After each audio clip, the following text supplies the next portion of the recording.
1819. The United States of America was still young, a nation barely 4 decades removed from revolution, but under its polished surface of unity, the country was quietly divided.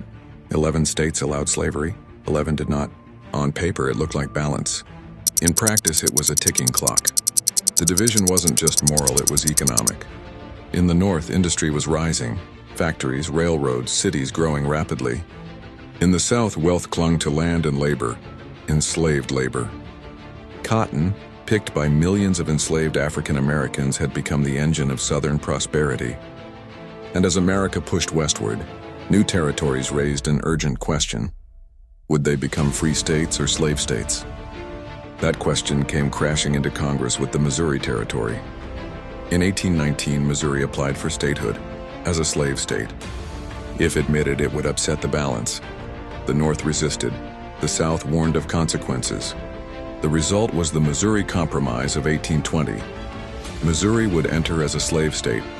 Maine would break from Massachusetts and enter as a free state, and a line, the 36-30 parallel, was drawn across the western territories. North of it, slavery was banned. South of it, permitted. It looked like a solution, but it was really a delay. In the decades that followed, the country grew faster and more divided.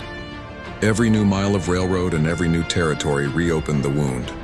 In 1831, Nat Turner's rebellion struck terror into Southern slaveholders. In 1836, Texas declared independence and later joined the Union as a slave state. In 1846, the Mexican-American War gave the U.S. a massive amount of new territory, lands that would become California, Utah, New Mexico, and others. Would these new lands allow slavery? That led to the Compromise of 1850, a desperate attempt to patch the cracks. California came in free. The slave trade, but not slavery itself, was abolished in Washington, D.C., but the most explosive part of the deal was the Fugitive Slave Act. It forced free states to return runaway slaves and made aiding them a federal crime. For many Northerners, it was intolerable.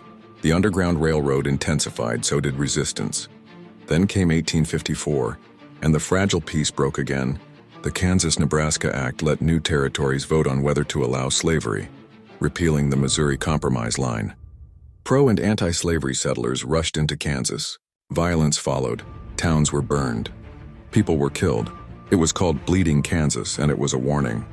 In 1857, the Supreme Court ruled on the Dred Scott case, declaring that African Americans, enslaved or free, were not citizens, and that Congress had no right to ban slavery in the territories. It outraged the North and delighted the South.